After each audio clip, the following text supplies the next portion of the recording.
só dele, mas de outros grandes bilionários aí, que tudo vieram de baixo, eu falei, eu vou mudar minha vida, não vou pensar mais no lucro. Foi aonde eu virei o jogo. E eu falo para todo mundo, foi o que eu aprendi com esse cara. Eu queria que você falasse disso, porque nem todo mundo talvez vai poder ter a chance de estar lá dentro de uma mentoria daquela que eu participei sua, de ser convidado para ir na sua casa, de ir ousadamente falar, ora aqui comigo. O Flávio olhou para mim, tipo, você tá doido? Você acredita? Não, acredito não, é certeza, pode orar. Eu saí de lá, quando eu terminei a reunião, eu peguei o telefone e liguei num amigo meu, falei, eu quero comprar a sua empresa. Tremendo assim, ó. Eu não sei como, mas como você vai pagar? Não, isso não interessa, eu quero saber se está vendendo ou não. Foi por causa desse cara. Então, eu queria que você falasse, Flávio, sobre esse negócio de equity, de como é que você destravou nisso, que eu acho que você foi o primeiro cara do Brasil que eu vi, não tecnicamente, acho que tecnicamente os caras da Faria Lima sabiam antes de você e tal, mas eu vi o primeiro cara se posicionando, ensinando, fazendo, que uma coisa é falar, outra coisa é fazer. Ele tem uma venda e uma recompra de uma empresa de uma forma milagrosa, que se não for Deus, não tem mágica para fazer o que ele fez. Vender um negócio por quase 1 bilhão, depois comprar tipo 10% do valor e fazer o negócio crescer de novo e virar bilhão, um negócio mais louco que eu já vi. Fala de equity, que eu acho que é uma grande aula pro Brasil assistir isso. Tá legal. Eu tenho certeza que muita gente que nos assiste é empresário. E aqui na plateia, quem é empresário também, só levanta a mão. Pronto. Então, a galera que é empresário. Então, grande parte dos empresários, brasileiros principalmente, mas também em outros países, Pablo, trabalham pelo lucro. E o lucro é bom. Lucro não é uma coisa do mal, como algumas pessoas que têm determinadas ideologias pensam que é. O lucro é o que move um país, é o que gera impostos, é o que gera empregos. O lucro, ele é o que gera uma empresa possibilitar fazer investimentos, fazer novas contratações. O lucro é muito bom. Mas o lucro, ele é a gorjeta empresário. O lucro, ele é a gorjeta. Escuta o que ele acabou de falar, talvez vocês não estão entendendo. O lucro é a gorjeta. O lucro não é a principal fonte de geração de riqueza para um empresário. E eu, até 2008, que eu já era empresário há 13 anos, minha empresa devia faturar alguma coisa perto de 80, 90 milhões de reais em 2008, eu já devia ter ali uns 25 a 27 milhões de lucro por ano, ou seja, em 2008 eu tinha 36 anos, e esse resultado já era um resultado notório naquele momento, de onde eu tinha vindo. Tinha acabado de receber uma proposta de compra do meu negócio, na ocasião, por 200 milhões de reais, que eram 100 milhões de dólares na época. E foi quando eu falei, cara, o que é isso? Que parada é essa, entendeu? Foi quando eu entendi que existia uma riqueza que é maior do que o lucro, que é o equity. O que é o equity? É o valor do seu negócio, é quanto vale o seu negócio. É como se fosse o seguinte, você tem uma impressora que imprime 10 milhões por ano. Vamos supor que o Banco Central te desse uma impressora legal que imprimisse 10 milhões por ano. Ou seja, você gera 10 milhões de riqueza por ano. Beleza, mas quanto vale essa impressora? Quanto vale essa impressora? Se ela estivesse à venda numa loja, uma impressora que pudesse imprimir dinheiro de maneira legal. Isso é só uma ideia hipotética, conceitual, tá? Aí você vai entender perfeitamente o que é. Quanto vale essa impressora? Uma impressora normal que imprime papel custa talvez R$1.000, R$500, eu não sei quanto custa uma impressora, mas deve custar por aí. Mas é uma impressora que imprime 10 milhões por ano. Quanto vale essa impressora? Esse valor se chama equity. Esse valor se chama o valor do seu negócio. Então, portanto, trabalhar para construir o valor do seu negócio, trabalhar para que o seu negócio seja uma impressora, uma máquina de produzir dinheiro, de forma que esta máquina tenha um valor o qual o mercado, bancos, fundos ou grandes investidores se predispõem a pagar por essa máquina, por essa impressora, isso é um outro jogo, é um jogo diferente do jogo do lucro. Então, desde quando eu aprendi isso muito tarde, eu já era 13 anos como empresário, estava bem sucedido, ganhando lucro, mas no dia que alguém me fez uma proposta de me pagar 100 milhões de dólares, na ocasião era 200 milhões, o dólar era 2 para 1, eu fiquei assim, cara, que jogo esse cara tá jogando? Esse cara tá jogando um jogo diferente do meu. Por que ele me paga isso? Como é que ele tem essa grana? De onde que ele arrumou esse dinheiro? Por que vale a pena isso para ele? Eu me senti assim, caramba, 200 milhões de reais era bom. Era uma boa grana para mim naquela época, para eu receber. E aí, mas por que ele tá jogando esse jogo? Aí eu pedi 30 dias para pensar. Pedi a ele, cara, me dá 30 dias para eu pensar. Quando eu pedi para ele 30 dias, no fundo, eu não tava querendo só pensar se eu ia aceitar ou não a proposta. Eu queria entender que jogo é esse que ele tá jogando, cara. Que jogo é esse? E ele era meu concorrente. E aí eu falei, ele tá jogando um jogo que eu não tô jogando. E aí eu fui pesquisar. Em 30 dias eu comecei a entender que existia uma riqueza que eu nem sabia que existia. Alguém já achou 100 reais no bolso? Sei lá, achou 50 reais, 10 reais? Achou um dinheiro que você esqueceu no bolso? Tem gente que acha conta de luz. Você acha, tem gente que acha conta de luz. Mas você acha, achar 100 reais no bolso é bacana. Aquele dia eu tive a sensação que eu achei 100 milhões de dólares no bolso. Uau! Porque era um valor que existia, era uma riqueza que existia que eu nem sabia. O meu negócio, ele tem um valor. E esse valor, se eu aprendo a construir esse valor, cara, é uma riqueza muito maior do que o lucro. O lucro é uma gorjeta. Então, o empresário que trabalha apenas para o lucro, ele está trabalhando apenas por uma gorjeta. E olha só, eu não tenho nada contra a gorjeta. Eu gosto de lucro, gosto de gorjeta. Todo mês lá, quando meu financeiro de cada empresa liga, olha, esse mês é tanto, eu fico super feliz. A gorjetinha é boa. Mas a riqueza que a gente constrói é a riqueza do equity. A riqueza do equity é a riqueza que a gente constrói. Ó, dá só uma pausa aqui antes dele continuar nisso, que eu acho que isso aqui é uma das coisas mais ricas que vão passar na televisão brasileira para 21 milhões de pessoas, que são 21 milhões de empresários que tem no Brasil. 6 milhões são empresas de grande e médio porte, as demais são pequenas ou microempreendedores que têm um CNPJ. O que eu quero que você entenda é simples. Eu encontrei 2 caras discutindo uma ideia no resort, e a ideia dos caras era, nós precisamos urgente achar um lugar para colocar 10 milhões de reais. Eu falei assim, você está doido, eu sei fazer isso sem gastar isso. Aí ele falou, não, você não está entendendo. Nós pegamos um dinheiro de um fundo, 300 milhões, e a gente tem que queimar esse dinheiro rápido. Eu queimar dinheiro, olha a conversa dos caras. Enquanto você está pensando numa coisa, os caras pegaram dinheiro de um fundo para acelerar um negócio, eles têm que dar a resposta rápida que esse dinheiro está sendo aplicado. E você ouve isso do lado de lá, você fala, cara, não é possível que existe isso. Aí você vai ter essa sensação.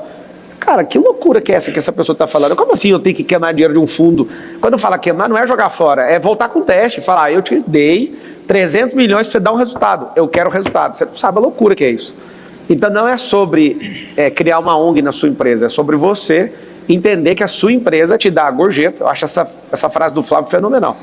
O lucro, fala com a boquinha assim, ó, lucro é gorjeta. A riqueza está no valor. Então, por exemplo, vou fazer uma pergunta para ele, ele continua a partir dessa resposta. Presta atenção. Se a empresa der prejuízo, ela quebra? Prejuízo. Não necessariamente. Por quê? Porque ela pode estar dando prejuízo no caixa porque você está fazendo um investimento muito alto. Em valor, né? Gerando. Você pode estar gerando valor. Muitas empresas foram compradas quando ainda não davam lucro. O Instagram, por exemplo, foi comprado pela Meta, que é o do Facebook, se não me engano, por $1 bilhão de dólares, e ela não tinha nem receita. Ela, obviamente, era uma empresa Uber operou até pouco tempo. Uber operou até pouco tempo. A Record, Nubank operou até pouco tempo. E por aí vai. A Amazon. Porque o que vale na construção de riquezas é a projeção.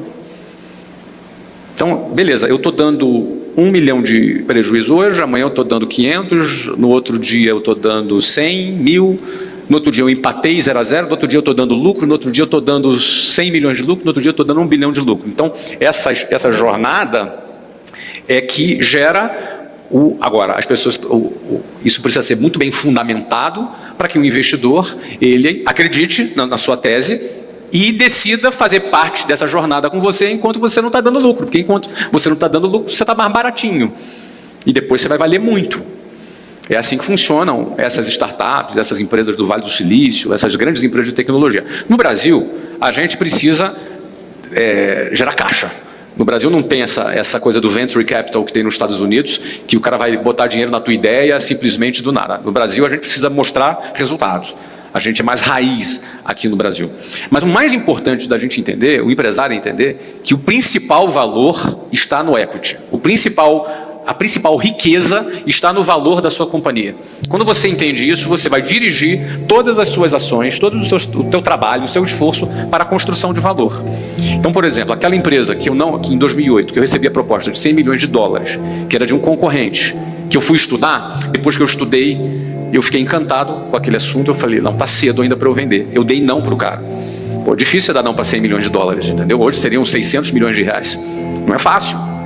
Eu dei não. Só que 5 anos depois, nós vendemos a mesma empresa por 500 milhões de dólares. Eu falo em dólar por causa do tempo, né? Já faz tanto tempo que o dólar é uma boa referência. Ele sempre fala em dólar. A cabeça dele é dolarizada, porque ele patrimonializou, dolarizou. É outra fase que você vai aprender também. E sempre que ele está discutindo, ele vai falar o valor do carro. Ele fala, esse carro era tantos dólares.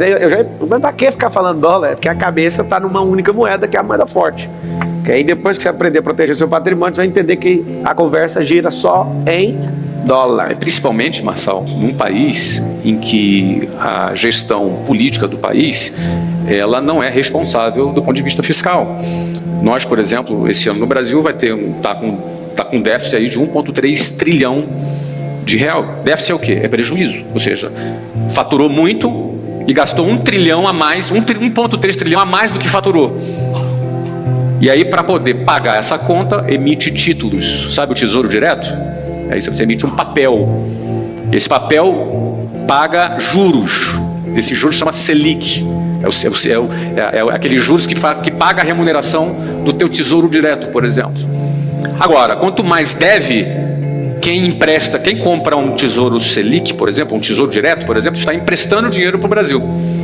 Então, quando você empresta dinheiro para o Brasil ou para qualquer outra pessoa, tu fica preocupado. Será que esse cara vai ter capacidade de pagar depois? Ele disse que vai te pagar daqui a 5 anos, com 10, 12, 13%, o que for, de juros ao ano. Será que ele vai ter capacidade de pagar? Então, quanto mais o investidor desconfia da capacidade do governo honrar com aquele papel, menos ele compra. E quanto menos ele compra, mais o dólar sobe.